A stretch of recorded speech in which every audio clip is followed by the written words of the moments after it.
tarde, pessoal. Eu queria aqui fazer a reabertura, né, dos nossos trabalhos, hoje na parte da tarde, então saudar os novos participantes sindicatários que chegaram agora, agradecer o Rui pela participação dele, que vai nos agradecer aí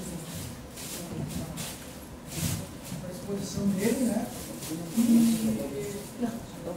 Então vamos lá, um bom evento para todos e para todas, e que seja um grande dia para nós, esse dia tão importante, que na verdade foi dia 9, mas hoje é dia 13, também um dia com significado simbólico, para refletir algumas questões, né? Já foi abordado aqui no começo, abordado no começo do evento aí pelo professor Jorge, os colegas.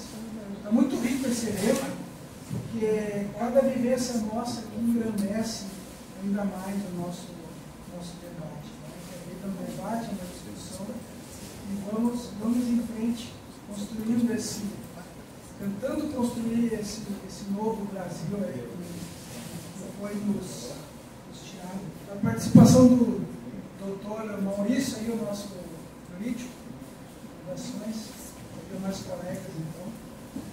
E vou passar a palavra aqui para a Jéssica para iniciar os colegas. Só de novo os recadinhos para os colegas que estão participando da tarde. Quem precisar de atestado, pode solicitar para a Jane pelo WhatsApp ou por e-mail da entidade. Tá? No final da programação, a gente vai ter um chá da tarde, um coffee break, o sorteio do livro e das camisetas, tá?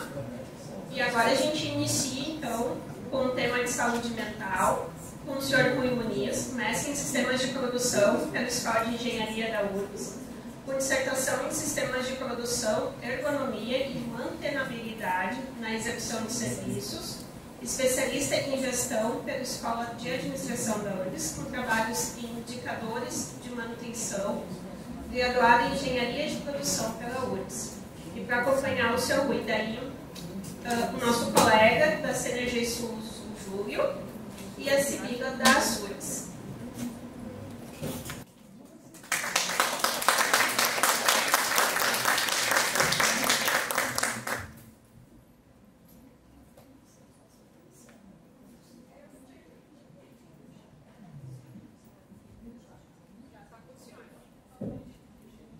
Eu não gosto de ficar sentado, eu vou ficar de pé. Não se importa. Bom, primeiro lugar, boa tarde para todas, todos e todas. Está sempre qualquer evento da classe trabalhadora, bom, arrepia. Eu já estou algumas décadas militando e cada vez que a gente se encontra para discutir a classe trabalhadora, para discutir a construção das lutas políticas, eu sempre me emociono. Porque é isso. Né? Então, em primeiro lugar, agradecer o convite, dizer que é importante demais vocês serem reunidos aqui. É importante para mim, particularmente, estar participando desse momento também de vocês. O Sindicid, para mim, tem um apreço muito legal, assim. O Sindicid nasce lá no fim dos anos 80, mas ele se constitui no nosso sindicato. No início dos anos 90, 92, alguma coisa assim, Henrique, Júnior, Rogério, os funcionários, a Cíntia, a Vani, a Isis, o Alexandre, então, eram todos trabalhadores e trabalhadoras do nosso sindicato. Né? E ali se forjou uma boa, na leitura, na lembrança que eu tenho, né? Essa construção do Sindicid. Nas forças políticas daquele tempo, Puti pela Paz, e aí vai, força socialista, sei lá, tinha um monte de força política que transitava, né? Nesse debate aí. Então, só quero dizer isso, que para mim é muito bom estar aqui, para mim é muito bom estar com vocês, discutindo com os sindicatos de vocês, com o Sindicid. Também isso para mim vai ser sempre um momento bom, porque eu também recordo daqueles tempos, né, do querido Júnior, né, o Júnior é um cara incrível, um militante de esquerda também incrível, o Henrique, tu fica lembrando das pessoas, dos momentos, da época daquela construção. Que era uma construção que vinha da onde? Vinha de um período de transição, safado, né, que tinha passado pela transição do Figueiredo, tinha passado por 84, que era a questão do outro golpe. A gente viveu de golpes nesse país o tempo inteiro, né? 84, golpe das diretas, né? Depois entrou aquele outro cara chamado Sandin também, maçonaria e tudo mais, como todos os presidentes do golpe militar foram maçons. Não sei se vocês sabem disso, o único que não era o Figueiredo, mas era alinhado também com ele. Então, assim, ó, nós temos uma característica nesse país muito difícil. E todos esses movimentos nunca olharam para a classe trabalhadora tem que arrancar todas as coisas sempre. A Constituição de 88 foi um evento, inclusive, perto de quando o Sindicid nasce. Foi uma construção que se fazia naquele tempo, né? E eu quero terminar por aqui, porque senão eu não chego lá. Mas, assim, o Sindicid nasceu com isso. Nasceu com essa coisa que de uma perspectiva nova, de uma visão nova, de uma possibilidade nova. O movimento político se organizava nesse país. Logo ali, daqui a pouco, nós tínhamos muito mais coisas pela frente, que nós estávamos experimentando administrações, a esquerda, a administração, né, fazendo isso. Né? Não dá para esquecer que esses anos 80 foram ricos demais. Da mesma forma que veio um golpe, que a gente estava saindo daquele golpe, uma transição extremamente burguesa, elitista da direita, nascia, queiramos ou não, talvez um partido maior importância política desse país. Fui filho há 19 anos, não estou mais há mais de 20, que foi PT. Não dá para dizer que a CUT não foi um referencial nesse país, percebe? E é até hoje, embora tenha recuado nas suas posições políticas. Ou seja, aquele foi um tempo de muita efervescência. Sindicid nasceu com isso. Eu só queria me lembrar desse momento, tá? Só queria lembrar que o Sindicid nasce dessa efervescência. Nasce dos congressos estaduais da CUT, nasce dos congressos nacionais da CUT, nasce das organizações do COCLAT, ele nasce de um conjunto de debates políticos. Tá? E eu estou agora falando, fico me lembrando dessas coisas, então, fazer o quê? Ainda bem que algumas coisas eu tenho memória ainda. A outra eu já perdi. E agora? A Glória, minha companheira, como se conhece, não, mas ela vai ajudar também a gente aqui na construção, e sempre nós estamos juntos, sempre fazendo esse trabalho aí. Hoje a nossa conversa, ela vai ser uma conversa que é assim, eu vou tentar nos conduzir a uma compreensão de como que nós estamos, por que nós estamos assim como a gente está hoje. De várias formas falando. Abordando a parte de saúde e segurança, ou de saúde mental, né? Nós vamos dizer o quê? Como que nós chegamos aqui? O que nos trouxe até aqui? Porque nós precisamos ter esse diagnóstico mais bem elaborado para que a gente consiga construir políticas. A ideia central aqui é isso, nós precisamos construir políticas. A classe trabalhadora tem que construir políticas. Né? Políticas para enfrentar o quê? Uma conjuntura cada vez pior. Em nível mundial, nós vivemos o quê? Um ataque grosseiro, que se chamaria de extrema-direita. O que não é diferente no Brasil, mas no mundo. Ou seja, nós temos uma realidade que a gente não está aqui para fazer lá de conjuntura, mas eu quero dizer que assim, nós temos que entender essa complexidade, como que a gente chegou até aqui. Tá? E a ideia agora é essa. A gente faz um pouco isso. Eu já nem sei do que eu botei no controle.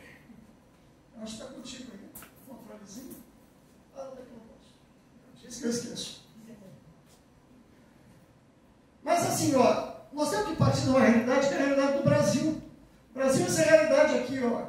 Em 23, nós tivemos 2.888 mortes. Né? Ou seja, nós temos uma realidade de 465 mil comunicações de acidente de trabalho, ou seja, a cada 3 horas morre um trabalhador direto, fora o que não morre, de diversas formas, tá? As pessoas estão morrendo. Né? A cada 50 segundos tem uma comunicação de acidente de trabalho nesse país. Ou seja, nós vivemos, do ponto de vista do mundo do trabalho, um caos. E esse caos só não é visto de forma maior, por quê? Porque 2/3 dos trabalhadores não têm nem carteira assinada, não fazem nem registro, nem ocorrência nesse país, no que diz respeito à questão de quê? Acidentes e incidentes. Então, se a gente vê em 1/3, né, apenas 1/3 são abrangidos por quê? Por direitos trabalhistas e normas regulamentadoras. Isso significa dizer para nós que a gente parte de um referencial cada vez pior. Ah, mas o governo Lula mudou. Não, o 2022, os indicadores, inclusive, eram melhores. Percebe? Então, assim, ó, nós estamos vivendo uma conjuntura muito difícil. E isso aqui é terrível. números aqui por si só são seres humanos, são trabalhadoras, trabalhadores. Só que ele tem que entender que isso aqui é só um terço da realidade. A saúde, como toda a vida da classe trabalhadora, está sendo expropriada no mundo do trabalho. Esse é o elemento central que nós temos que entender. Tá?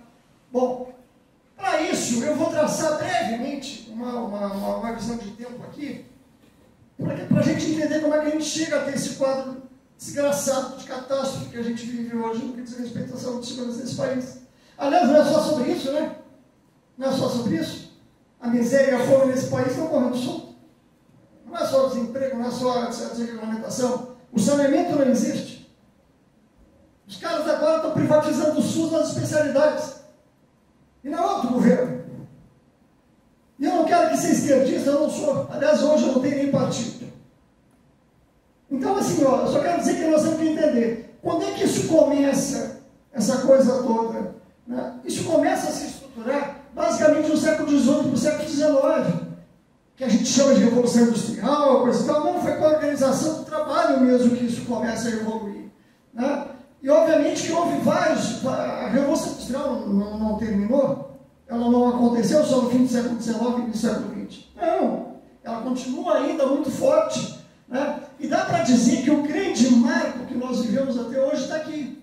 Está lá pelo século XIX, que foram os debates econômicos, né?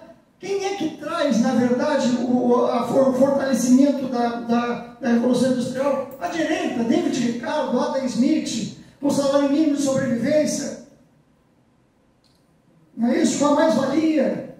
E esse enfrentamento, na verdade, quem gera o grande debate sobre a questão da Revolução Industrial e das relações de trabalho, nada mais é, nada menos do que Marx e Engels, basicamente isso. A partir da introdução, não só eles, mas a partir da introdução de referenciais.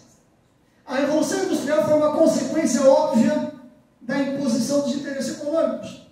Eles queriam, em vez de produzir uma peça por dia, eles queriam produzir quantas? 1000 peças por dia. Eles entenderam que se eu conseguisse agregar valor, produzir mais rápido, fazer o dinheiro andar mais rápido, eu conseguiria produzir mais e, portanto, meu lucro seria maior. Essa é a base. Tudo girou em cima de quê? Uma questão de economia.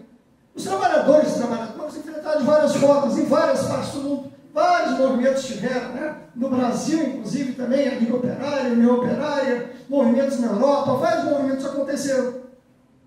Mas nós temos que entender que esse debate da economia, ele é realidade hoje. O que começa lá no século XVIII e XIX, ele reflete aonde? Hoje. As teorias econômicas que são referenciais para que o que nós vivemos hoje, no que diz respeito ao sistema capitalista e que impacta direto nas relações de trabalho, e se der tempo a gente vai ver um pouco isso, mais adiante, são reflexos daqui, século XIX. É isso. E aí, bom, aí houve um conjunto de revoluções. Bom, mas nós tivemos a Revolução Soviética, né, onde houve uma mudança radical das relações e que impôs, inclusive, ao mundo ocidental um conjunto de reflexões sob o ponto de vista de estrutura de sociedade. E isso bateu aonde? Justamente na capacidade que nós tínhamos. Só que vieram as guerras, né? E essas guerras aqui, por queiramos ou não, estou falando muito rápido, porque não tem como gastar muito tempo, foram os grandes impulsionadores de quê? Do capitalismo, da geopolítica, da ocupação. A Primeira Guerra Mundial foi o quê? Disputa de colônias. Da Europa em cima de quê? Principalmente Médio Oriente e África. Colônias. A Segunda Guerra Mundial foi a revanche da Primeira Guerra Mundial. Particularmente contra o capitalismo judeu, que se torna sionista no século XIX. A partir do primeiro Congresso Sionista Mundial que acontece lá no final dos anos 1800. Então, assim, nós temos que entender, e nós vivemos o quê? No meio dessa coisa toda, acontece uma coisa chamada Revolução Industrial Brasileira, que o Getúlio Vargas de Santo nos ferrou. Por vários motivos. Porque o Brasil tinha que ser industrializado, não é isso? Tá, tinha que ser industrializado. Mas para industrializar, as indústrias disseram que, olha aqui, ó, vocês vão vir para cá. Tá? Quer dizer, nós vamos para aí. Mas vocês têm que segurar a infraestrutura, têm que segurar todas as garantias sociais, têm que garantir também, no que diz respeito aos recursos e meios de produção. Começa a nascer o quê? As estatais, né? petróleo, energia, siderurgia, tudo vem quando? Por conta de uma exigência. E para nós, classe trabalhadora, era o quê? Olha aqui, ó. Tudo bem. Eles vão se organizar com o sindicato. Existe uma onda em nível mundial, né? Quem estuda lá, principalmente depois da Revolução Bolchevique, né? A onda que existe, a organização da classe trabalhadora, que veio para o Brasil. Não foi só com Prestes, embora Prestes conhecia um grande referencial. Né? Mas o que acontece aqui? Ele chega e diz assim, olha, tudo bem, vou organizar o sindicato. Agora, quem é que tem que controlar o sindicato? O Estado. O Ministério do Trabalho tem que controlar o Estado. Não é assim até hoje? Mudou alguma coisa? Não mudou nada. O Ministério do Trabalho ainda regula. O que mais que as empresas disseram assim na projetura, aquele safado? Olha, nós, se tiver um acidente com o trabalhador, se tiver que aposentar o trabalhador, porque o trabalho é ruim, porque maltrata pessoas, porque mata as pessoas, quem vai pagar a conta é o Estado. Quem é que paga a aposentadoria? Quem é que paga a pensão? Quem é que paga a saúde do trabalhador depois de 15 dias? Isso tudo nasceu lá. Ah, mas o Getúlio Vargas fez salário mínimo. Salário mínimo é o reflexo de quê?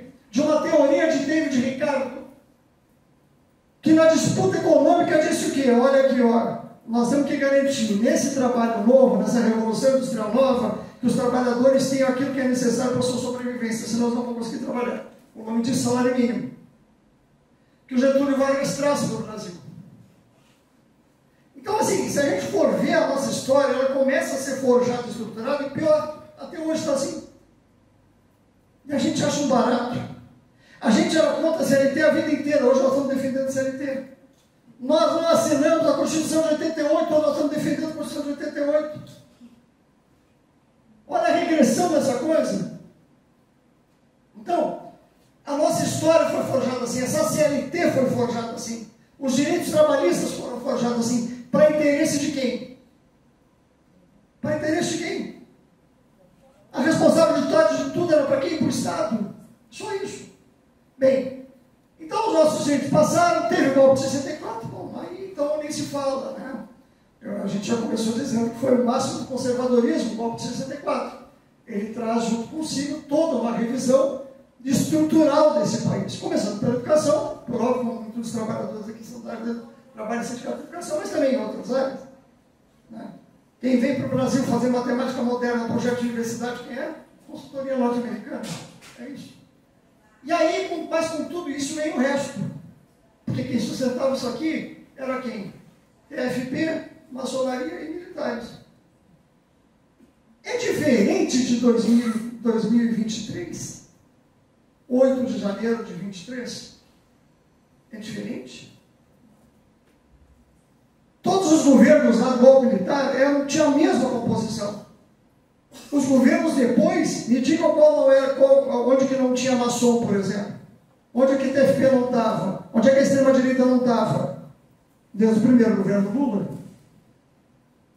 Os vices eram o quê? Então, assim, ó, nós temos que entender o buraco que a gente está, para poder sair dele.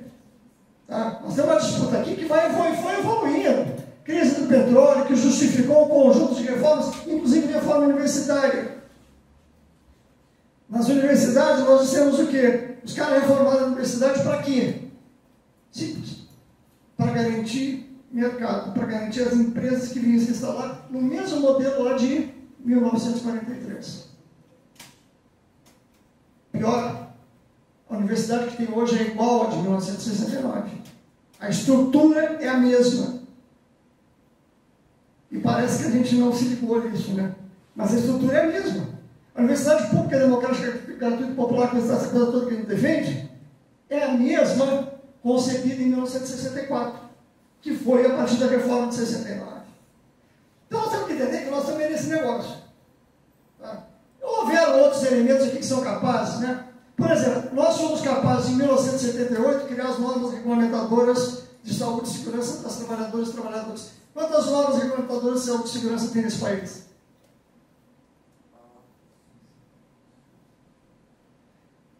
Vamos entender uma coisa aqui para a gente nivelar.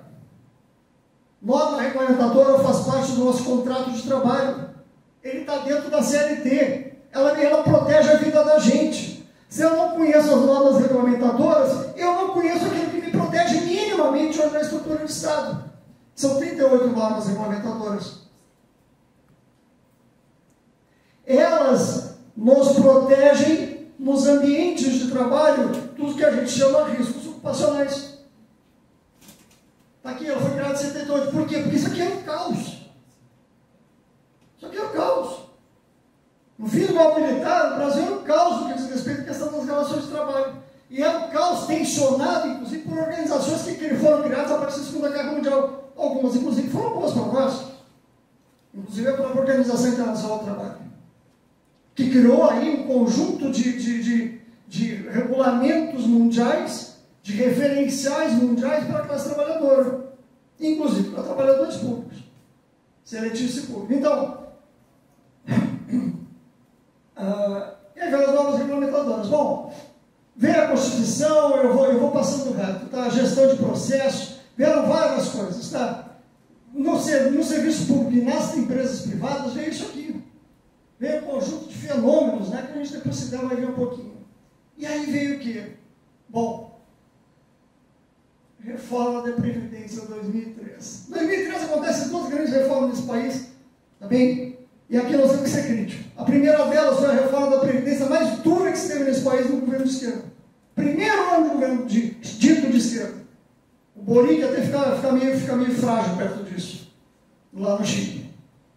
E teve uma outra reforma. Em 69, a gente disse que teve a reforma das universidades, né? Que foi um marco nesse país. 69.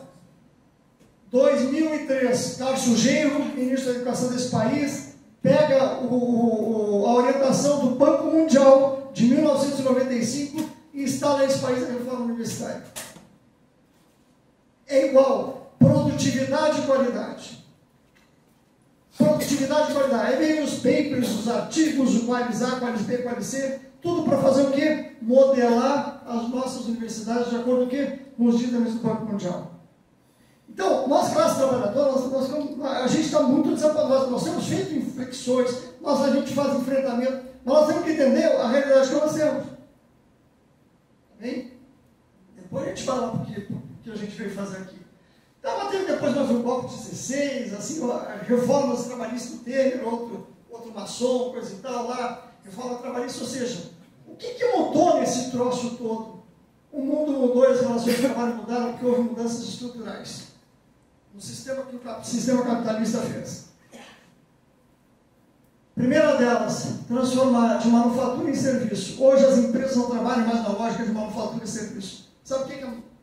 Bom, vou explicar a manufatura e serviço. Eu pego madeira, pano, ferro e junto tudo, transformo esses materiais que tiram da natureza e transformo isso aqui, uma cadeira. Isso aqui é uma manufatura.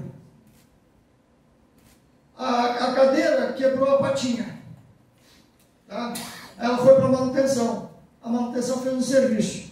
O serviço, depois que ele foi feito, ele existe? Não. Tu consertou a patinha está lá, não está? O que o capitalismo fez? Em primeiro lugar, não vão mais fazer manufatura, vão transformar tudo em serviço. Porque isso, logo depois a gente vai ver, vai transformar custo fixo em custo variável. O que é isso? Pô, tu está falando um monte de merda aqui. Cara, nós temos que entender a sociedade, como é que ela funciona. Custo fixo, o que é? Vamos pegar um carro. Eu tenho um carro. Qual é o custo fixo de um carro? Imposto. Independente se eu ando ou não com o carro, eu pago imposto, não pago? O que é custo variável no carro? Combustível. Eu só vou gastar combustível para não usar. Por que eles fizeram todo um conjunto de reformas aqui, transformando manufatura em serviço e custos fixos em custos variáveis? Porque eles só queriam gastar com a classe trabalhadora quando ela estivesse operando, poder dispensar, poder terceirizar, poder fazer tudo. Houve uma mudança. Vamos ver. Quando a gente trabalha essas questões, a gente diz o quê? Nós vamos ver os modos e meios de produção. O que eles fizeram? Eles operaram em cima dos modos e meios de produção. A partir da economia. Tudo que nós estamos falando desde aqui tem a ver com o quê? Controle da economia. Para fazer o quê? Então nós temos que entender que essas transformações, ainda tem outras transformações, né? Transformações de direitos em mercadorias. Hoje tu não tem mais direito Nós estamos comprando mercadoria. Tu quer ter saúde, compra um plano de saúde. Tu quer andar na estrada, paga pedágio. Tu quer o que tu fizer é isso. Os direitos que nós deveríamos ter, que o Estado deveria garantir para nós, se tornaram o quê? Mercadoria. Tudo é mercadoria. E talvez a última consequência, né? Que é o estado permanente de reformas. Estado permanente de reformas. Quando alguém chega assim, pô, agora eles vão ter que fazer reforma porque eles estão em crise. Olha, quem está em crise são nós, estamos fodidos. O capitalismo não está em crise nunca, ele está sempre em reforma. Ele está se reestruturando. Não tem, o capitalismo está em crise, olha a bolsa de valores, quem é que se ferra? Quem é que perde o dinheiro? Quem é que diminui o salário? Quem é que perde o emprego quando eles implementam só aqueles processos produtivos? E para que eles fazem isso? Então, o que eu quis trazer aqui, nesse pequeno gráfico aqui, é o seguinte, sem alargar muito, é dizer o seguinte, nós temos que prestar atenção para as mudanças, que são mudanças muitas estruturais e algumas conjunturais. Mas que elas estão sendo construídas, concebidas para quê? Justamente para reorganizar a sociedade a partir do quê? Reestruturação do Estado. As nossas relações de trabalho, quem é que determina essas relações de trabalho? Até porque é a função do Estado isso. Então, assim, o que a gente vê, isso aqui é mais para trazer um pouco do que é, onde chegamos, por que chegamos nesse estado de coisas hoje. Inclusive, o estado de reformas permanentes que o capitalismo está nos oferecendo e as mudanças nos processos produtivos. A gente vai ter muita coisa para discutir aqui. Inclusive nos modos e meios de produção, inclusive nas relações de trabalho, terceirização, pejotização e o caramba mais. Tudo isso é resultado de quê? E para quê? Então, a ideia aqui é que a gente tem uma noção assim, mais histórica. Como diziam os nossos queridos ambientalistas na década de 70, nós temos que parar de vez de olhar a árvore. Nós temos que começar com tudo, olhar a floresta, para começar a entender a árvore. Nós precisamos olhar o todo, nós precisamos estudar muito, nós precisamos ler. Nós precisamos estudar filosofia, porque isso aqui, o conceito fundamental aqui é filosófico. E usam as teorias econômicas o quê? Para fazer as grandes mudanças. Então, a primeira coisa que eu quero, no início da nossa construção, é dizer o seguinte: nós não podemos nos contentar em entender fatos isolados, ou fenômenos isolados, ou políticas isoladas. Certo? Nós temos que enxergar isso aqui como um processo histórico que resulta, isso sim, de uma intenção projetada para um sistema de relações, que hoje se pronuncia a partir de quê? De uma coisa que a gente apelida de financismo, de dívida pública. Hoje no Brasil, eu acho que todo mundo aqui sabe, tem conhecimento suficiente, a dívida pública, o que é drenado nesse país hoje, o ano passado foi 43% de tudo que se arrecada. Tudo que se arrecadou nesse país no ano passado, 43% foi para onde? Para o banco. Por quê? Não sei, mas tem que pagar. Saca? Teve um problema de orçamento por 4 meses nesse país. 4 meses teve um problema de orçamento nesse país. Não tinha orçamento para nada no governo federal. Não é isso? Mas o Banco Mundial foi pago todos os meses. Os juros de serviço da dívida foram pagos todos os meses, independente de a ideal ter sido votado ou não. Nós brigamos contra isso. Então, entender essa coisa macro aí é legal. E o que nós temos enquanto saúde e segurança de trabalhadores e trabalhadoras é o seguinte: vamos atentar, porque isso aqui é a nossa salvaguarda estrutural. Nós temos salvaguardas políticas, tá? Políticas, que é a nossa organização sindical, são as nossas lutas, mas nós temos um referencial que, queiramos ou não, teve muitos avanços, que são as normas regulamentadoras, que nós conseguimos mudar, e aqui nós temos que falar bem do Lula, no seu primeiro governo.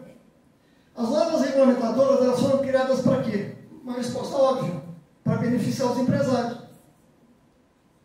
Para tirar do rabo deles a responsabilidade que tinham pelos trabalhadores quando os seus processos adoeciam ou matavam.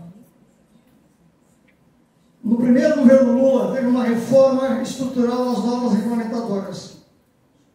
Onde o quê? Onde se conseguiu ter reformas em várias normas, NR10, NR12, NR13, são numerozinhos, tá? É norma que diz respeito à eletricidade, norma que diz respeito à economia, norma que diz respeito à questão de máquinas e equipamentos novos que diz respeito a questões de vaso de pressão. Mudou. A lógica já era proteger o trabalhador e não mais empresário. O que o Bolsonaro fez quando entrou? Essa nova regulamentadora é parte da CLT, é o nosso contrato de trabalho. O que o Bolsonaro fez? Tem, na norma regulamentadora número 1, que dá as disposições gerais, ela diz o quê? Bom, que todos os trabalhadores têm o mesmo direito, ou seja, se eu tenho um risco físico, químico, ergonômico, biológico, tantos outros, inclusive psicossocial, eu sou obrigado a tomar algumas medidas. O que o Bolsonaro fez? Olha, para pequenas empresas, médias empresas, não precisa mais fazer isso. Ou seja, o trabalhador pode trabalhar na mesma função que trabalha, mas se ele estiver numa empresa pequena, não precisa. Percebe que isso aqui tudo é parte da nossa vida, da nossa relação de trabalho. Nós temos que nos atentar mais. Percebe? Eu não estou dizendo que vocês não estão atentos, mas estou dizendo que nós temos cada vez mais organizados para compreender essas movimentações que o sistema capitalista faz. Não adianta. Bem, a gente diz o quê? Que a gente, no mínimo, tem para garantir questões associadas à saúde e segurança, nós vamos ter que sempre pensar em atender a legislação e buscar tê-la como referência, as questões das relações entre as pessoas do trabalho, condicionantes ambientais e técnicos. Condicionantes ambientais e técnicos passam desde gestão, organização do trabalho, tá bem? A organização do posto de trabalho e questões de ordem política. Nós temos isso, tá? E na política nós temos alguns instrumentos que são capazes de fazer com que a gente se imponha nessa relação. Por exemplo, contrato de trabalho, acordo, convenção coletiva, dissídio, e aí vai. Nós temos instrumentos que são resguardados em nível de estrutura de Estado ainda, que são capazes de nos garantir. Nós temos que começar a criar estratégia para isso. E além disso, nós temos que ter política de saúde e segurança, que vai, a partir desses elementos aqui, criar comissões de saúde, né, com objetivos muito claros, né, de garantir saúde das pessoas, segurança dos processos, garantir que condicionantes de trabalho sejam resguardados, condicionantes do ambiente de trabalho, relações profissionais, gestão e organização do trabalho. Nós temos que criar esses mecanismos. Tá? Eu não sei, me perdoe, é uma falha minha, eu não conheço a estrutura do Sindicint. Eu não sei se tem uma coordenação lá de saúde e segurança, ou algo que equivale a isso. Mas nós precisamos garantir cada vez mais. Porque quem pensa que quem trabalha em sindicato está na moleza e não fica atento, ou não é acredita na relação de trabalho, você sabe quem engana. Você sabe. Então, assim, nós temos que olhar para isso aqui de forma mais clara. Porque o que acontece hoje? Essas relações de trabalho estão nos adoecendo. Nós temos uma capacidade, né, de adaptação, nós seres humanos, uma suscetibilidade individual. E nós somos reféns de quê? De como o trabalho é organizado, como são as condições de trabalho e como é esse ambiente de trabalho. Se isso aqui não funciona legal, o que acontece? Adoecimento e sofrimento. É isso. Adoecimento e sofrimento. Essa é a história. E isso hoje, desde 2008, a questão dos transtornos e suas patologias é a terceira causa de afastamento. Então vamos começar a olhar que essa relação de trabalho, ela está não só nos adoecendo, como nos matando. Bem, e aqui tem várias patologias que são desenvolvidas em função disso, né? Que a gente às vezes não se dá por conta. É o tipo de coisa que tu trabalha lá, eu trabalhei 47 anos de carteira assinada. Então assim, tu chega numa ponta da vida, tá com dor nas costas, o médico te olha e diz assim, isso é pela idade. Sim, mas tudo que eu trabalhei na minha vida é 47 anos. Os caras me ferraram trabalhando em condições inadequadas lá, agora eu estou todo ferrado. Então, agora, tem saída para isso? Tem. Mas nós temos que pensar, tem saída, tem experiências, né, importantes para isso. O que hoje a gente tem referenciado sobre essa SSP? Olha, nós temos que começar a olhar isso. Porque relação de trabalho, são vários elementos que constituem uma relação de trabalho. Para a gente ter a nossa saúde, nós temos que começar a pensar na relação de trabalho de uma forma mais ampla. Relação de trabalho não é salário só. Não é carreira só. Não é benefício só. Relação de trabalho tem um monte de coisa que nós temos que dar conta. A partir de quê? De construção de políticas, né? Então, a questão é, que a gente tem hoje é necessário para garantir nossa saúde na relação de trabalho? O que a gente precisa ter na verdade? Vamos pensar um pouquinho aqui. Enquanto trabalhador ou trabalhadora, eu tenho necessidade de alimentação, habitação, saúde, educação, lazer, segurança, entre outras, que são necessidades pessoais. Quem conhece a pirâmide de Maslow, alguém conhece a pirâmide de Maslow, ela diz o quê? Ela diz que o ser humano tem necessidades, tem aquelas basilares, ou seja, tu precisa comer, tu precisa ter saneamento, tu precisa ter água, tu precisa ter coisa. A relação de trabalho tem que dar conta disso, tem. O que mais que o trabalhador precisa ter uma relação de trabalho? Bom, precisa ter garantida suas características antropológicas, psicológicas, fisiológicas, cognição, gênero, idade, coletividade, são características humanas. Nós temos idades um pouquinho diferentes. Eu não tenho mais velho que tu. Eu, por ser mais velho, minhas características, por exemplo, cognitivas, elas estão lá embaixo, perto das suas. Eu já tenho mais dificuldade de compreensão, tenho mais dificuldade de reação. Cognição é isso, né? É a capacidade que eu tenho para enxergar alguma coisa, criar uma certa resolução a partir do meu banco de memórias, do meu HD aqui, e aí encontrar uma solução e atuar em cima dessa solução que eu resolvo fazer. Por que agora a próxima carteira que eu faço vai ser 3 anos? Carteira de motorista. Por quê? Porque minha capacidade cognitiva está agora. Vai embora. As pessoas, mas tem pessoas que têm diferenças entre isso. Tem diferenças de gênero, de idade, né? Então, tem várias diferenças que a relação de trabalho tem que dar conta. Né? As antropométricas é algo, por exemplo, a legislação brasileira, ela é completamente masculina, ela não é feminina. Se tu fores pegar, por exemplo, a questão da identidade da legislação, no que diz respeito a dados antropométricos, estão todos homens. Aliás, a linguagem de homens. Como se mulher não trabalhasse. A linguagem. Então, se a gente for ver isso aqui, mas que mais o trabalhador precisa? Ele tem condicionantes para trabalhar, que tem que ser reconhecidos. Ou ele precisa ter conhecimento, tem que ser considerada a sua sabedoria, os esforços que ele faz a partir de uma questão biomecânica, física, psicológica. Uma vez eu fui trabalhar, início dos anos 80, eu era eletricitário. Eu vim para a URGS já mais no final dos anos 80. Início dos anos 80 eu era eletricitário, fui trabalhar na Copel, uma empresa de energia do Paraná.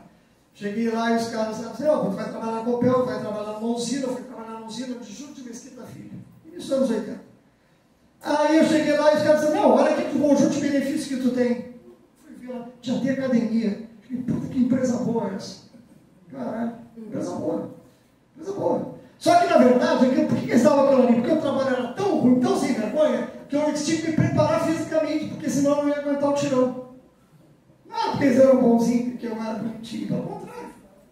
Eu cheguei lá de cabelo comprido, os caras me chamavam de quê? Naquela época chamavam de viado. Tinha cabelo comprido, brinco, início dos anos 80. Cabelo comprido, brinco e tatuagem. Tu diz o que com um cara que chega no interior do Paraná? Uma usina. Ainda mais no Paraná. Então, assim, ó, eu quero dizer que a gente também tem capacidades que têm que ser entendidas e compreendidas e consideradas. O que mais que nós precisamos ter? Desejo. Seres humanos, homens e mulheres, têm desejos. Tem que ser também atendido aonde? Na relação de trabalho. Desejos familiares, ecológicos, existenciais, bem ver tudo. Nós temos a relação de trabalho, nós temos que entender que não é salário. Não é direito a férias só. Relação de trabalho tem que garantir, diferente lá do David Ricardo, no século XIX, relação de trabalho tem que garantir a vida dos trabalhadores e trabalhadoras. É isso que ela tem que fazer. Isso é a relação de trabalho. A relação de trabalho é obrigada a garantir isso aqui. Nós, enquanto trabalhadores e trabalhadores, nós, enquanto sindicatos, não eu quero meter no sindicato, tá? Mas assim, ó, nós temos que fazer o quê? Nós temos que ter política para isso. Nós temos que garantir isso aqui. Como é que a gente faz isso, né? Bom, nós vamos garantir salário, nós vamos lutar por salário. Vamos lutar por salário. Mas nós vamos lutar também por quê? Por gestão do trabalho. Nós vamos negociar horário de trabalho, participação no trabalho, qualidade do trabalho. Que porcaria é essa de produtividade, tomada de decisão, carga mental, carga física, capacitação. Tudo isso aqui é o quê? Gestão do trabalho. Está dentro da relação de trabalho. Nós precisamos entender o seguinte, que quando eu for negociar lá com o patrão, independente que é patrão, vocês trabalham em sindicatos, mas tem muito, a gente sabe sabe muito bem isso, né? Tem muito companheirinho aí de sindicato que incorporou, veio do patrão, né?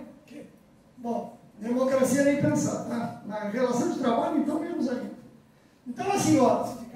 Então, assim, que por isso nós temos que ter salário, nós temos que negociar e encontrar melhores condições de gestão do trabalho, nós temos que fazer com que a organização do trabalho seja adequada, a partir do que? Dos recursos e meios, ou seja, modos e meios de produção que sejam adequados, não ao trabalho, mas às pessoas. Tem uma coisa chamada ergonomia. Acho que muitos de nós já viram ergonomia. A ergonomia é interessante. Ela começa a ser discutida lá com um Fayol, com um Ford, aqueles caras lá que pegaram aquela fase lá da Revolução Industrial, né? Mas depois das guerras ela foi mais bem instruída, digamos assim. Por quê?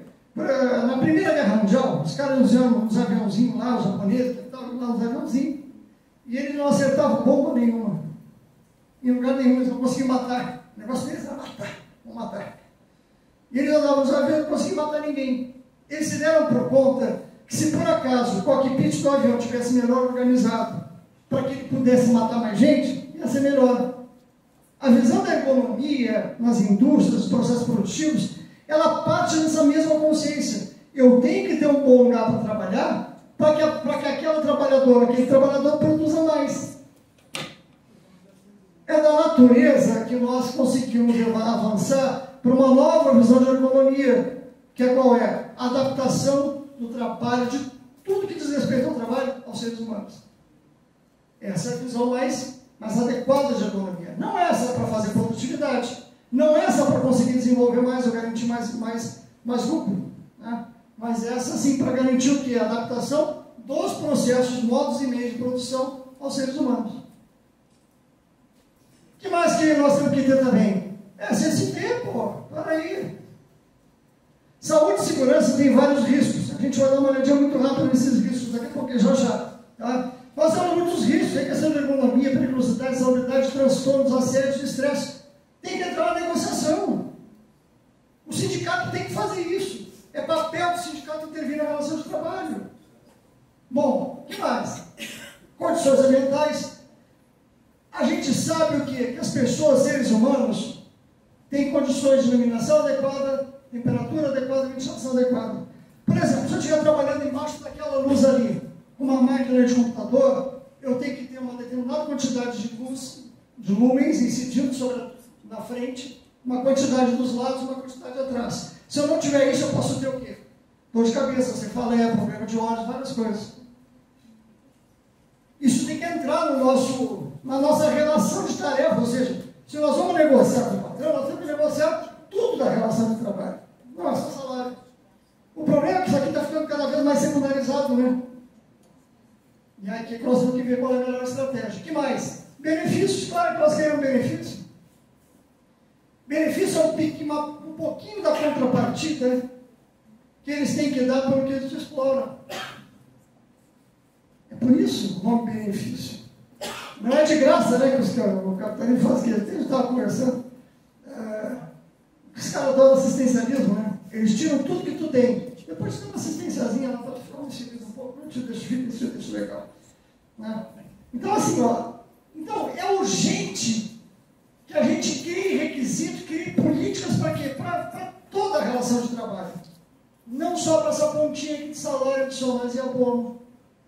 É urgente, nós estamos adoecendo, nós estamos morrendo. E é isso que está sendo mostrado para nós. Se a gente não tiver essas políticas, nós vamos adoecer, né? Ou então nós vamos ser assassinados pela relação de trabalho. Essa é a questão central. Aliás, parece que tem muitos sindicalistas que não conseguem nem saber que isso aqui existe. Quanto mais intervir. Isso é um problema para nós. Né? Porque a gente está muito desabrigado. Essa relação de trabalho traz riscos ocupacionais. Essa relação de trabalho traz riscos ocupacionais. Quanto tempo tem mesmo? 16? Nada, o shopping eu gostei. Deixa o carro no estacionamento ali. Sério, até que horas? 4 horas? 3h30, tá, 4 horas. Só se você não quiser, você não come. Então nós temos que entender que no meio do trabalho nós temos vários riscos. Tá? Nós temos riscos físicos, ruídos, vibrações, radiações ionizantes, não ionizantes, frio, calor, pressões. Tem riscos químicos, poeiras, fumos, névoas, neblinas, gases, vapores, produtos. A gente não está exposto a tudo o tempo inteiro, mas dependendo do que tu faz, vai estar exposto. Nós vamos ter riscos biológicos, vírus, bactérias, protozoários, fungos, parasitas, vacilos. Nós tivemos um grave problema de risco biológico na pandemia, né? Agora estamos tendo com dengue. Riscos ergonômicos, né? Esforço físico, levantamento de peso, postura, controle de produtividade, ritmos excessivos e riscos de acidentes. Nós temos vários riscos. Entre eles, é o que a gente vai dar uma conversada mais hoje. Riscos psicossociais. Tudo até agora foi só para chegar até aqui. Eu não posso chegar aqui e dizer para vocês, vamos ver que isso é psicossocial. Tem que ver toda a carga que vem antes disso. Eu busquei fazer isso de uma forma a nos conduzir até aqui. Tá? Porque agora que nós vamos ver, é isso aqui, ó. Então o que? Carga de trabalho excessivo, exigência contraditória, falta de autonomia, assédio moral e sexual, conflitos interpessoais, segurança, tem um monte de coisa aqui. Tem outros riscos, sabe? Riscos toxicológicos, entre outras coisas e tal. Mas esses aqui são riscos que a gente diz o quê? Riscos psicossociais. Que acontecem. E o pior, eles criam patologias, e as patologias matam. Matam. Então, assim, para nós é importante entender, em primeiro lugar, vocês podem não ter risco físico, químico ou biológico. Sempre tem alguma coisa, tá? Mas pode não ter. Mas certamente vocês vão ter, no âmbito dos ambientes de vocês, risco ergonômico, é certo. É certo. É certo que vocês vão ter risco de acidentes e é certo que vocês vão ter risco psicossocial. É certo. A gente cria mecanismos que a gente chama de relatórios de não conformidade. Já fiz muitos para bastante lugar aqui. Até hoje eu dou aula, mas eu estou cansado, eu estou querendo sair já. Parar. Agora sabe que isso aqui é um conflito meu, né? Eu tenho que parar. Amanhã ainda vou dar aula lá no hospital de clínicas. Mas assim, tem que parar com isso, né? Porque também a gente já está ficando velho. Mas é que não dá, a gente começa a enxergar isso aqui, a necessidade que a gente tem hoje de fazer um enfrentamento nós enquanto classe trabalhadora, não tem jeito. Só que nós temos que nos apropriar disso. Não é o que o Rui está falando aqui, percebe? É o que nós vamos ter que nos dedicar a construir disciplinadamente, organizadamente, democraticamente para fazer isso. Não tem como chegar até aqui compreendendo tudo que a gente trouxe até agora, nesse verão. Não tem como. Está acompanhando aí, né? Tá. Não tem como a gente chegar até... A gente fez uma caminhada para chegar até aqui, rápida. Mas não tem como chegar até aqui e dizer, olha, tem isso aqui. Se tu não compreende como é que isso aqui não é, por que isso aqui acontece? Isso aqui é uma caminhada histórica que nós chegamos aqui, nós enquanto classe trabalhadora. Bem, então agora nós vamos ver risco psicossocial, que é a abordagem. Eu gastei 1 hora para isso. Agora não tem meia hora só para isso. Não é nada. Aí eu vou ter um pouquinho mais de tempo. Então, risco psicossocial. Tá? Tem um cara que é um cara legal, que é o Pedro Torinho. Pedro Torinho é um amigo, ele é médico sanitarista e pela segunda vez ele é presidente da Fundacentro. E o que ele disse agora, nesse 1º de maio, foi o seguinte: o Brasil vive uma epidemia de adoecimento mental, um ambiente de trabalho agravado por anos de retrocesso nas políticas públicas de proteção ao trabalhador. É isso. O Torinho, ele está refletindo aqui uma coisa que é um dado, é uma realidade muito concreta, que o Estado não nos dá essas informações. Que o Estado permite que isso aconteça porque 2/3 dos trabalhadores, estava pensando nisso agora. Que sensibilidade, cara. Que sensibilidade.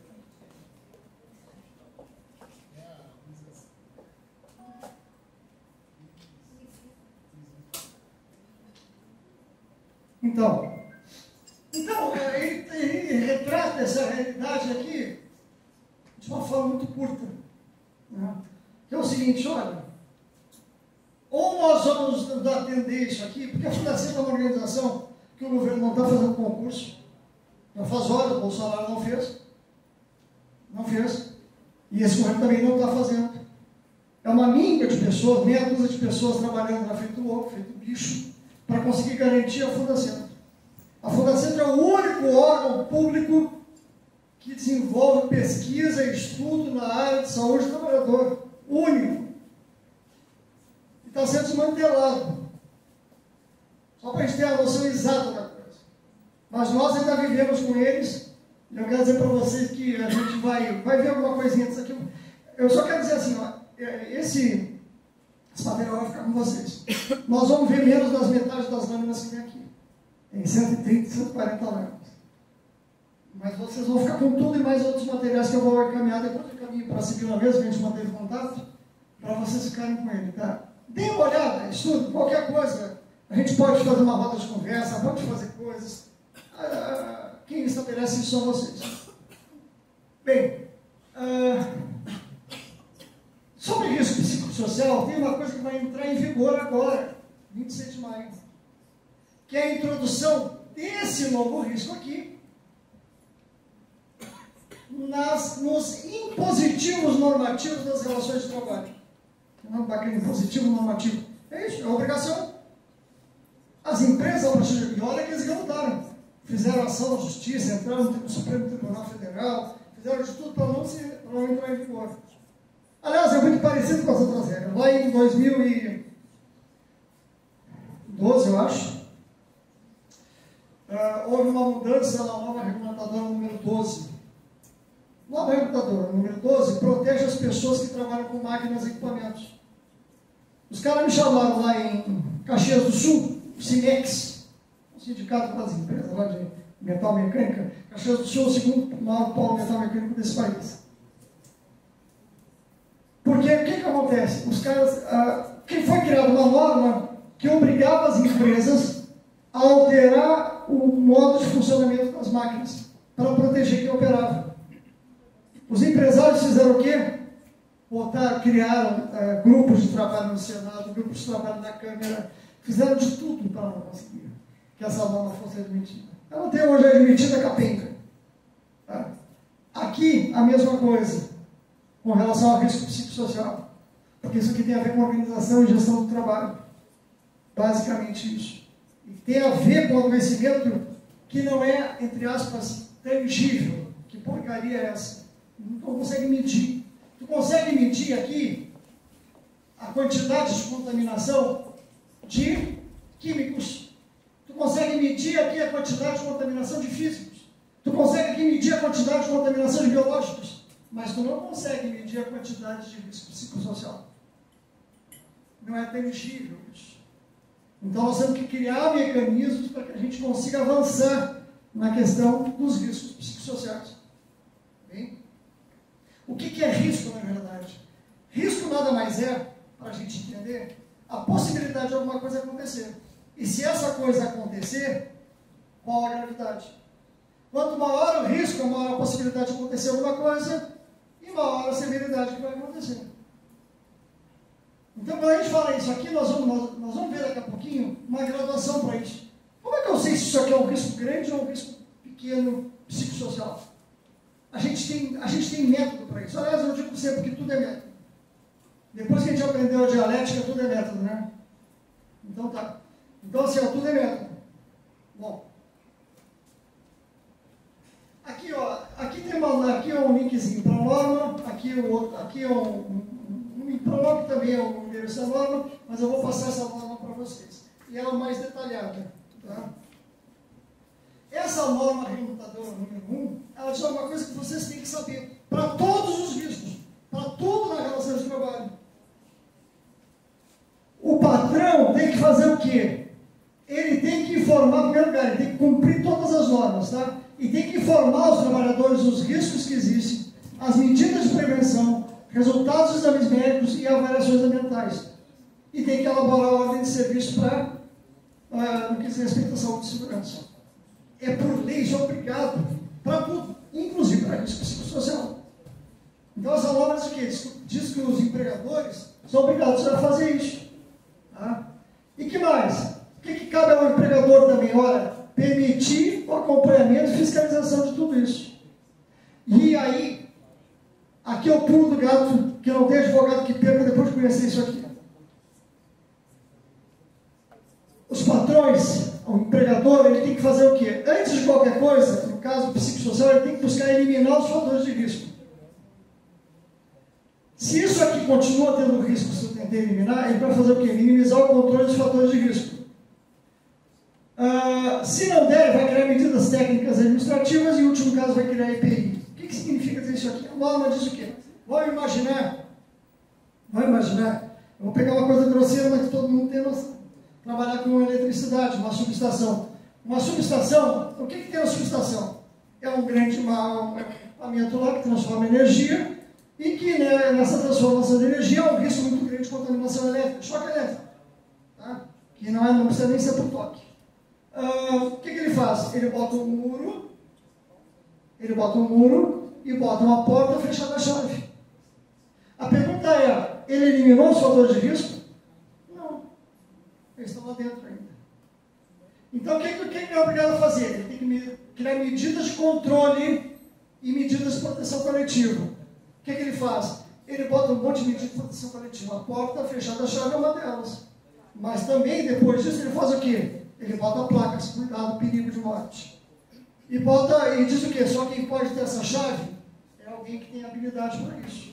Só pode entrar lá dentro. Então ele criou um conjunto de controle de fatores de risco. Mas mesmo assim o risco continua existindo ou não?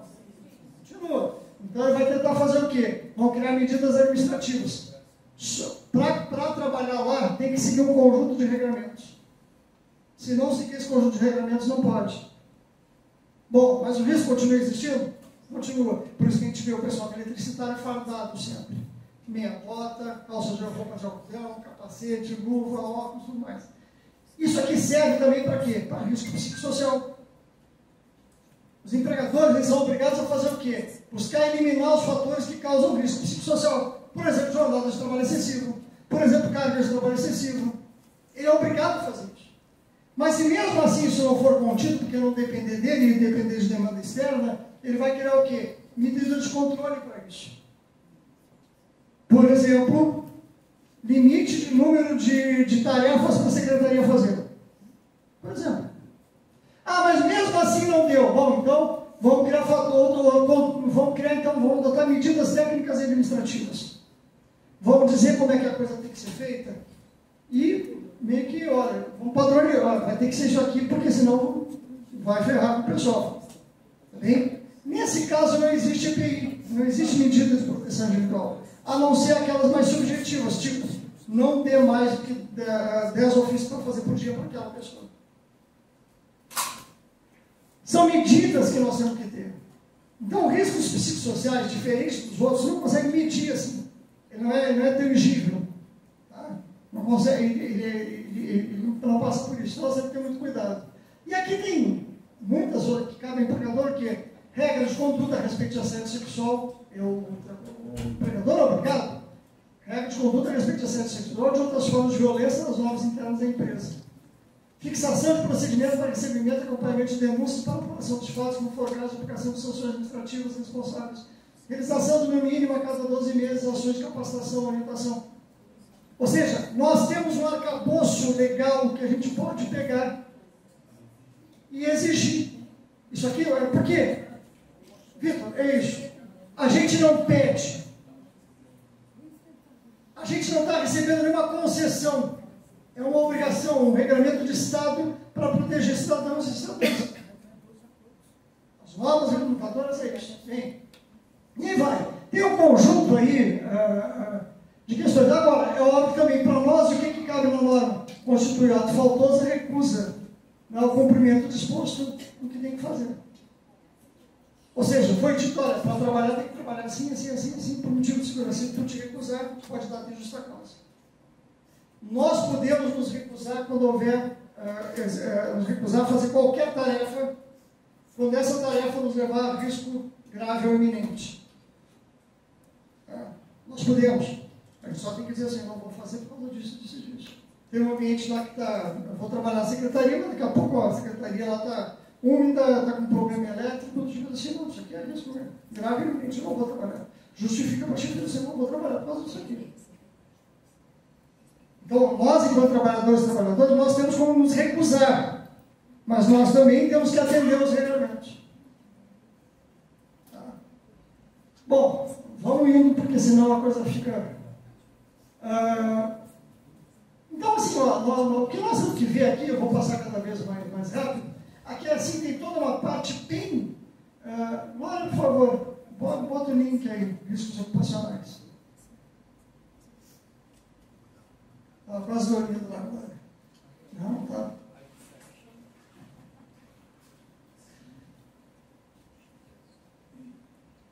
Conseguiu? Não veio. O link, tu clicou no link? Veio? Não, aqui embaixo, ali, ó. Aqui, no link. Tem um linkzinho ali. Tu clicou, não deu?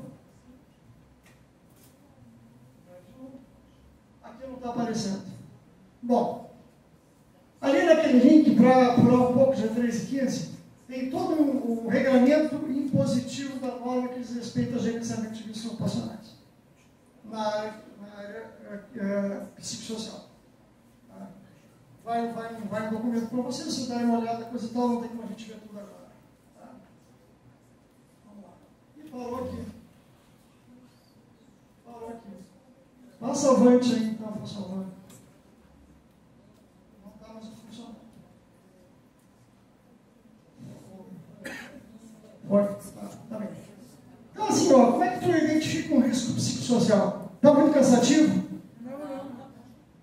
Podemos dar uma tocadinha mais um pouquinho? Vamos lá, então. Como é que eu identifico o risco psicossocial? Não existe um protocolo. A norma não traz um protocolo como é que tu faz isso. Aliás, isso é um problema das normas no Brasil. Elas dizem que tem que ser feito, mas não dizem como ser feito. Claro que para empresas pequenas, para classes trabalhadoras, isso fica muito difícil. Porque ela diz o que tem que fazer. Mas não diz como é que eu faço isso. Então isso é um problema. Mas vamos lá. Não tem um protocolo, né? Mas pode ser o seguinte, a gente tem que avaliar o ambiente organizacional, realizar pesquisas internas para percepções dos trabalhadores, consultar registros, né, para ver como é que está a coisa do departamento médico na questão de registro de problemas de saúde mental. Algumas medidas iniciais que a gente aponta aqui, mas isso aqui é ao largo, porque obviamente tem que ser feito o quê? Uma avaliação, um estudo para verificar o que fica melhor. Cada caso é um caso, existem questões genéricas para segmentos de classe trabalhadora, mas obviamente que tem. Então, criação de código de conduta, canais de escuta, inclusão do tema das atividades da CIPA, tem que ver a questão de CIPA de vocês em NR5, como é que está a NR5 de vocês. Né? CIPA é um troço fundamental, é um instrumento autônomo em relação às empresas. As empresas são obrigadas a ter o quê? Na sua gestão, alguém que responda pelas questões de saúde e segurança. E a CIPA é um instrumento, uma comissão criada, metade indicada pela patronal e metade eleita pelos trabalhadores e trabalhadoras, para fazer o quê? Justamente para verificar se está tudo acontecendo como tem que acontecer, se as normas estão sendo atendidas. Tá? Bem, e aqui então tem um conjunto de... e aqui a gente diz que é isso, o sindicato tem que criar programas de bem-estar voltados para isso. Como é que tu aplica esses requisitos, né, psicossociais? Existe todo um fluxo, coisa e tal. Hoje a palavrinha da moda é fluxo, né? Tudo é fluxo. Maravilha.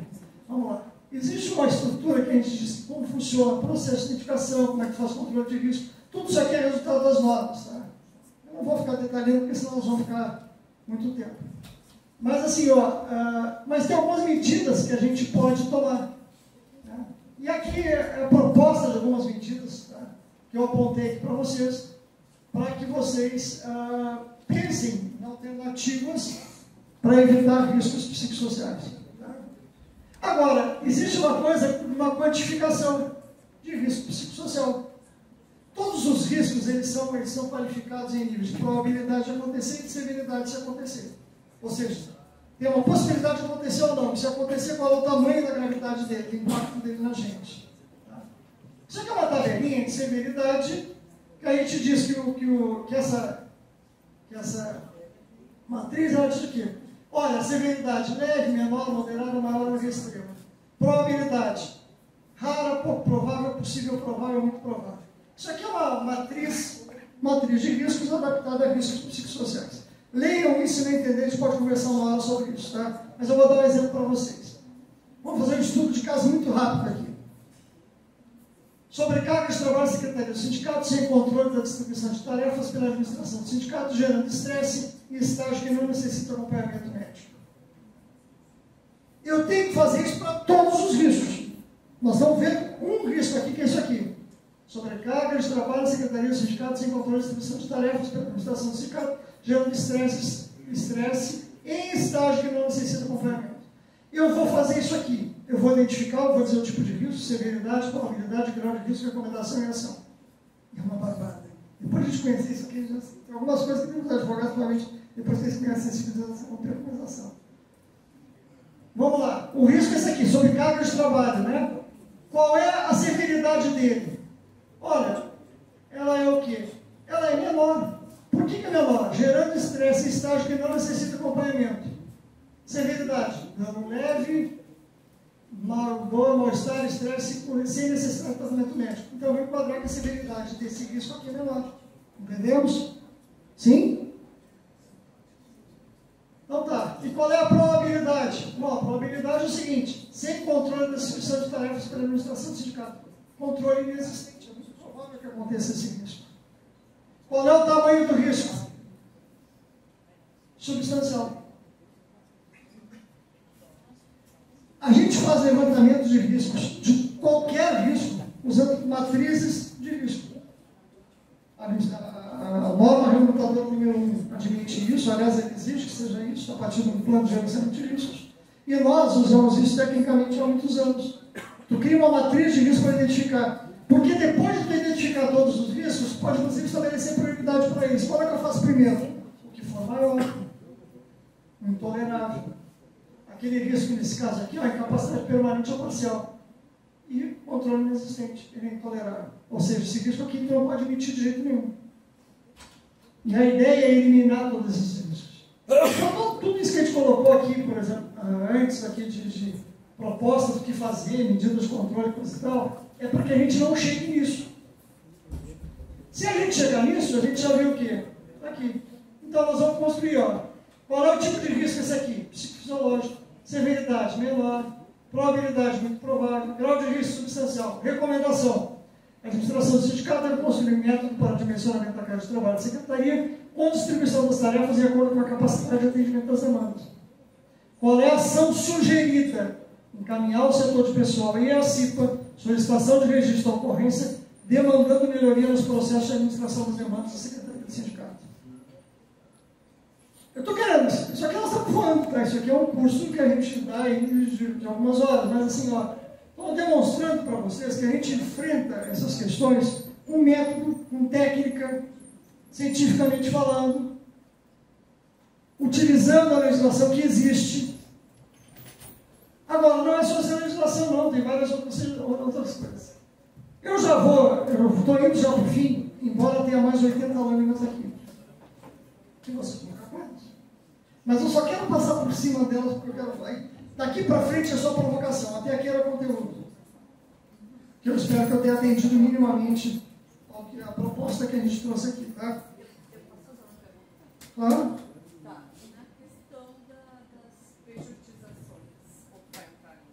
Nós vamos abordar só assim por cima, porque não tem tempo. Eu fiquei lendo sobre isso e eu já trabalhei nas empresas onde eu era PJ. Tá, eu fiquei vendo as tuas abordagens, onde nós somos CLT, mas eu já trabalhei durante quase 10 anos como PJ. E aí nada disso se aplicava, porque nós vivemos numa ilha enquanto PJ. A gente não tem respaldo algum. Né? A gente fica lá numa ilha, porque não importa a tua ergonomia, não importa nada, tu não tem direito a nada, o problema é teu. E aí, quando tu, sei lá, na questão psicossocial, e um psiquiatra te fala, por exemplo, que tu precisa de um cuidado, até de um afastamento, tu não tem respaldo nenhum, tu não tem o sindicato nesse sentido, né? Pejotização é um dos fenômenos que a gente vai abordar. Aqui uma proposta de abordagem para vocês. Eu vou deixar pistas aqui. Tem material sobre todos esses conteúdos aqui. Pistas. Tá? Mas obviamente que assim, vocês têm que trabalhar. Para trabalhar a questão de relação de trabalho, para trabalhar a questão de saúde, particularmente riscos psicossociais, nós temos que ver um conjunto de questões aqui. Entre elas, legislação e norma de saúde e segurança e algumas abordagens para discussão. Nós temos que entender qual é a lei geral do sistema capitalista, que é o que nos rege. Nós temos que entender elementos para garantir o quê? Quais são as nossas necessidades, organização e estrutura sindical, a história do trabalho da exploração, terceirização, pejotização e trabalho remoto. São questões que nós temos que nos apropriar desses debates. Eu faço algumas pistas aqui. Por exemplo, abordagem normativa. O que eu trago para vocês aqui? Normas regulamentadoras. São 38 normas. Nós temos que conhecer minimamente aquelas que se aplicam. No caso de vocês, a energia não se aplica. Né? A SESMIC se aplica. CIPA se aplica. E aí vai ter um conjunto de normas. Olha só quanta norma aqui. Isso aqui tem link para todas elas, sabe? Olha aqui, ó, atividades, agronomia. Tudo isso aqui são normas de saúde e segurança que nós temos que ver quais delas têm a ver conosco. A gente faz um estudo que nos dá para isso. Tem normas da Fundacentro, a gente falou da Fundacentro, né, que o Torinho até botou aquela frase lá no 1º de maio. Tem normas também, tem as NHOs, né, normas de higiene ocupacional, extremamente válidas. Essas aqui, as normas regulamentadoras, são obrigatórias. As NHOs não são obrigatórias. No entanto, eu adoto elas e a gente busca adotar sempre como que referencial. Ela vai se tornar obrigatória quando a gente negociar e tornar ela a nossa relação de trabalho obrigatória. Um acordo coletivo. Então as NHOs são instrumentos importantíssimos, tá, que a gente tem para várias coisas. Tem outras publicações da Fundacentro também aí. Eu botei alguns exemplos aqui para vocês. Tá? Tem a questão da BNT. A BNT tem normas. A BNT tem mais de 10 mil normas para tudo que tu imaginar. Tá bem? Normas de produto, normas de serviço, normas de gestão, normas de organização. Elas são do lado da gente, depende de como é que a gente aplicar. Depende de como é que a gente aplica. Tá bem? Então a gente vai fazer o que? Nós vamos usá-la na medida em que for nosso interesse usá-las. Também não são obrigatórias. Essas outras normas elas se tornam positivas se colocar no acordo. E aí vai algumas questões aqui. A norma 31.000 que fala sobre riscos, que eu queria colocar para vocês. A questão de análise de risco. A gente falou aqui um pouco de risco, de severidade, probabilidade, coisa e tal. E tem algumas abordagens para discussão. Eu vou começar com essa aqui e o resto vocês vão ficar. Por exemplo, quais são as leis gerais do capitalismo? Como é que elas influenciam na gente? Quais são os componentes da equação do capital? Matéria-prima, salário, lucro, tecnologia, ciência, gestão e preço. No século XVIII, era só isso aqui, capital e trabalho. Hoje é isso aqui. Mudou. Agora, tudo isso termina sendo o quê? Sendo influenciado na relação de capital, né? Ambiente natural, subsistência fisiológica, expropriação do trabalho, conhecimento, modos e meios de produção, valor das coisas e o trabalhador. Que fica refém de quê? Como fica como fonte de redução de custos. E é por isso que isso é toda aquela mudança que a gente viu lá no gráfico. Ou seja, tem que entrar nessas discussões, já não pode fugir delas. Às vezes elas são um pouquinho mais complicadas, mas tem que entrar nessa discussão. E aqui tem outras coisas aqui que eu quero deixar para vocês aqui, elementos gerais de relações de trabalho, o que interfere na estrutura sindical, algumas dicas aqui lá, questões lá uma ideia mais geral, né, de alguns desafios que a gente tem para fazer enquanto movimento sindical, enquanto organização sindical, enquanto questões das pessoas, né, da saúde e segurança das pessoas, né, como é que está no mundo a questão dos acidentes, como é que está no Brasil a questão dos acidentes, né, questão de gênero e raça, as diferenças que existem, as questões aí dos dados também, a questão da contextualização, como é que funciona a saúde e segurança no Brasil, né? Contextualização também de doenças, a questão de agravos da saúde, além de outros casos, como a gente teve, que é o caso de Chalpácio, que traz uma questão interessante, a gente estudar a questão do nexo causal. O enfoque no Brasil é só legalista, fatalidade, posição, ou seja, tudo só resolve, a questão de acidente de saúde resolve na legalidade. A questão do acidente de trabalho foi uma fatalidade, coitadinho. Olha, não é assim. Todo acidente, todo adoecimento é organizacional. Nós podemos falar a tarde inteira, se vocês quiserem, sobre isso. Todo acidente é responsabilidade das organizações. Todo adoecimento é responsabilidade das organizações. Todo. E no Brasil também a posição reativa. A gente só faz alguma coisa depois de acontecer. Passou, já era. Olha aqui isso. Aqui para mim é a coisa mais chocante que isso. 242 garotos morreram, 600 ficaram feridos. O que aconteceu? Nada. Então assim, ó, a legislação é piso e não teto, nós temos que nos ligar nisso. A legislação não é teto. É o mínimo que a gente tem que ter, é uma obrigação, a legislação ser cumprida. Tá? Não entrar nessa de culpabilidade da vítima e nem nessa posição reativa frente à saúde e segurança. Aí tem questões sobre enfermidade, fatores envolvidos. Estou passando rápido só para vocês verem que isso aqui eu não estou deixando para vocês, são provocações. Que é um pouquinho da história também, desde a teoria do ócio lá, passando lá por os caras lá da França, coisa e tal. Alguns elementos aí só para reflexão, né? Globalização, mudanças importantes, terceiro momento da Revolução Industrial, ou seja, não parou ainda. Terceirização, né? A gente tem que abordar isso aqui, que ela ainda continua, e isso aqui foi uma entregada grande das centrais sindicais. A CUT entregou a questão da terceirização. Entregou. Pergunta que eu faço, esse objetivo, a gente já termina, falta 2 minutos. Existe trabalho fim e trabalho meio para nós, trabalhadores? Os processos de produção de serviço? Claro que não. Tem exemplo gritante, eu gosto de dar um gritante mesmo, eles têm gritante. Limpeza pode ser terceirizada? Então tá. Limpeza não faz parte do processo então da empresa. Entra no bloco cirúrgico. Não adianta o médico ser excepcional, ser maravilhoso, se não tiver higienizado. Manutenção, pode terceirizar, manutenção sempre terceirizada, não é trabalho fim. Tá bem? O bloco cirúrgico lá deixa os equipamentos sem manutenção, sem iluminação, sem energia. Pode. Em qualquer ambiente a gente pode fazer essa analogia. Claro que eu trouxe uma analogia mais grosseira. Não existe trabalho fim, trabalho meio, mas houve o arrego. O grande arrego das centrais sindicais em 2007, principalmente das centrais sindicais e particularmente da CUT, que era maior. Porque eles não disseram que não era possível fazer terceirização. Eles disseram só que tinha que discutir, não, terceirização é possível, então existe trabalho fim e trabalho meio. Por quê? Porque o meio eles vão terceirizar tudo. E o fim eles vão determinar conforme o interesse que eles têm.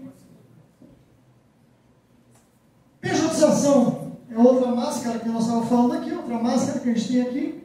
Né? Contrato de trabalho, remuneração, horário, direitos e deveres, nada disso tem. Tu transfere tudo, o trabalhador não tem direito nenhum. Trabalho remoto, olha, eu vou dizer para vocês, isso aqui é a descaracterização completa das relações de trabalho. Descaracterização completa da nossa intervenção nos processos de trabalho. O sistema capitalista adorou isso aqui. Adorou, aliás, a pandemia. E adorou a gente reivindicando. E joga para a gente ainda. Tá? Então, assim, ó, tem vários elementos que eu trago aqui para propor. Aqui são 5 artigos que eu fiz em relação ao trabalho remoto. Eu tenho um site, né, que é um site político, que é esse aqui, o Debate Camarada. Eu tenho um site também técnico, que é uma manutenção criativa, mas tem um debate, um site político. Tem lá 150 artigos, sei lá, um pouco mais, um pouco menos, alguma coisa assim. E aqui é só uma... não é possível garantir a saúde das pessoas segundo os processos reduzindo necessidades humanas e não transformando essas necessidades em requisições em relações de trabalho. É impossível. É impossível. Tá? E nós temos que pegar esse debate e aprofundar. O sindicato existe como forma de intervir nas relações de trabalho ao nosso favor. O sindicato tem que cumprir isso. Mas para cumprir isso, ele tem que entender o que é a relação de trabalho, que não é salário. Salário, muitas vezes, é o componente que menos te mata. Pode ter que deixar com fome, mas é o que menos te mata. Bem? Era isso, pessoal. Tem que a gente fica à disposição aí. Obrigado pelo convite. Valeu. Obrigado.